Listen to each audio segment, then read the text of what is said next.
উসিলায় আমাদের জীবনের গুনাহকে মাফ করো। আমাদের সাথে দূর দূরান্ত থেকে মা বোনেরা হাত তুলেছে আল্লাহ, মা বোনেদের অনেক কষ্ট, তারা তাদের কষ্ট তোমার কাছে বলে, স্বামীর কাছেও বলতে পারে না, ডাক্তারের কাছেও বলতে পারে না। তাদের সমস্ত দুঃখ কষ্ট রোগ শোককে তুমি মাফ করে দাও, তাদের পূর্ণ সুস্থতা দান করো। আমার নিঃসন্তান বোনকে সন্তান দান করো, যার ছেলে আছে তাকে মেয়ে দাও, যার মেয়ে আছে তাকে ছেলে সন্তান দান করো। আমাদেরকে যে ছেলে মেয়ে দান করছো আল্লাহ, আমাদের এই ছেলে মেয়েদেরকে নামাজি বানাও, পরিষ্কার বানাও, দিনদার বানাও। রব্বুল আলামিন এমন করে বানিয়ে দাও যেন দেখলে পরে আমাদের চক্ষু শীতল হয়ে যায়। ইয়া রব্বুল আলামিন, এই কাশিমপুরে 11টি বছর তোমার কোরআনের খাদেম, তোমার নবম একজন গোলাম, কোরআনের দাওয়াত দেওয়ার অপরাধে 13টি বছর জেলখানা হয়েছে। 50টি বছরের বেশি সময় ধরে কোরআনের দাওয়াত গোটা বিশ্বব্যাপী পৌঁছে দিয়েছে। তার অপরাধ ছিল তোমার কোরআনের দাওয়াত দেওয়ার না। আমাদের জানা মতে তার আর কোনো অপরাধ ছিল না। রব্বুল আলামিন, তোমার এই কোরআনের খাদিমকে, তোমার এই গোলামকে তার জীবনের সমস্ত ভুল ত্রুটিকে ক্ষমা করে দিয়ে কোরআনের খেদমতকে কবুলের মাধ্যমে তাকে শহীদ হিসাবে কবুল করে নাও। শাহাদাতের মর্যাদা দান করো, আমিন। জান্নাতের উঁচু মাকাম দান করো, তার কবরের সাথে জান্নাতের একটি সুরঙ্গ তৈরি করে দাও। জান্নাতের নূর দিয়ে কবরটাকে সাজিয়ে দাও, জান্নাতি পোশাক করে তাদের ঘুম করে রাখো।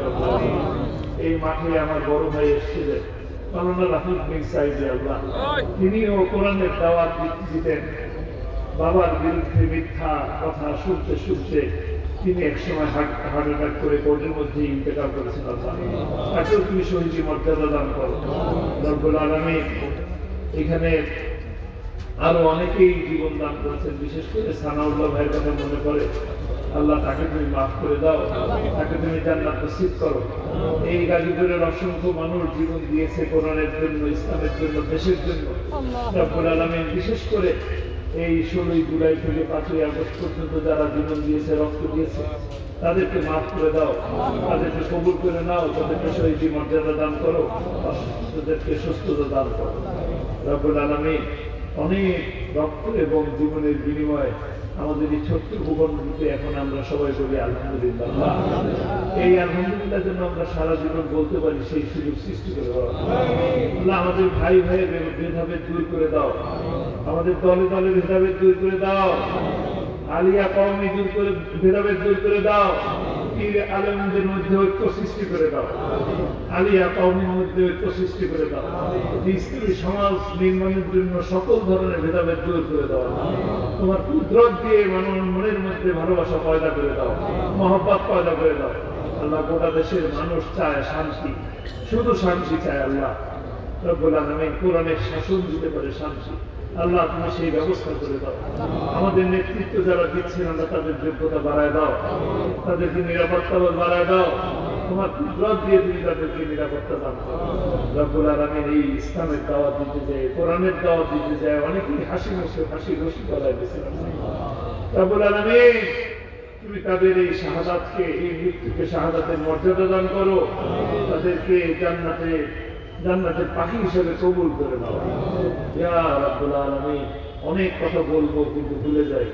আমাদের মনের মধ্যে যত নেক আশা আছে, সমস্ত নেক আশা তুমি কবুল করে নাও, কবুল করে নাও। আমাদের সাথে যারাই হাত তুলেছে, তাদের সকলের রোগ শোক থেকে তুমি মুক্ত করে দাও। মনের মধ্যে যত ধরনের ইচ্ছা আছে, সমস্ত নেক ইচ্ছা, সমস্ত নেক আশা তুমি কবুল করে নাও। আমাদের যাদের অর্থ অবস্থা, অর্থ অভাব দূর করে দাও। আমাদের যারা ঋণগ্রস্ত আছে, ঋণ পরিশোধ করার তৌফিক দান করো। আমাদের নেতৃবৃন্দ যারা জেলে আছে, তাদের মুক্তির ব্যবস্থা করে দাও। রব্বানা তাকাব্বাল মিন্না ইন্নাকা আনতাস সামিউল আলিম ওয়া তুব আলাইনা ইন্নাকা আনতাত তাওয়াবুর রহিম। লা ইলাহা ইল্লাল্লাহু মুহাম্মাদুর রাসূলুল্লাহ।